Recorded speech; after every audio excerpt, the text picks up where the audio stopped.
खल्तीमा पैसा नभएको विपन्न गरिबले शिक्षा पाउनु पर्यो, त्यो हो हाम्रो एजेन्डा। खल्तीमा पैसा नभएको विपन्न गरिबले स्वास्थ्य उपचार पाउनु पर्यो, त्यो हो हाम्रो एजेन्डा। 2 वर्षमा बन्ने बाटो 20 वर्षमा पनि बन्दैन, 1.5 वर्षमा बन्नु पर्यो, त्यो हो हाम्रो एजेन्डा। रुखमा बाँधेर हुन्छ कि बाटोमा सुताएर हुन्छ कि खोरमा जाकेर हुन्छ, बाटो बन्नु पर्यो।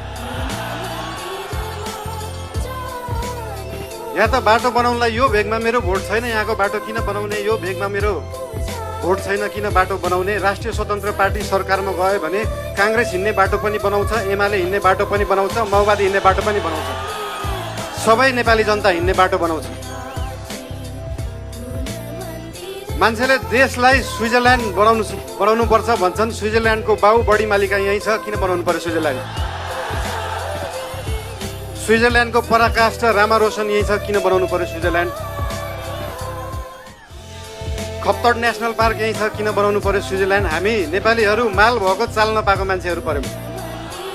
भएको चिज देखाउनै सकेका छैन, सुदूरपश्चिमलाई जोड्नै सकेका छैन। सुदूरपश्चिम त्यो दिन जोडिन्छ जुन दिन सुदूरपश्चिममा एकदम धेरै कलाकार हुँदो रहेछ, 8 लाख सब्सक्राइबर भएको, 1 मिलियन सब्सक्राइबर भएको, तर त्यो गीत काठमाडौँको चोकचोकमा बज्दैन। जुन दिन सुदूरपश्चिमको गीतहरू काठमाडौँको चोकचोकमा बज्छ अनि बल्ल जोडिन्छ सुदूरपश्चिम काठमाडौँसँग। सुरुमा त गीत बज्नु पर्यो, त्यसपछि आवाज बज्छ, त्यसपछि माग पुरा हुन्छ। सुन्दा सानो जस्तो लाग्छ, तर त्यो हो राष्ट्रिय स्वतन्त्र पार्टीको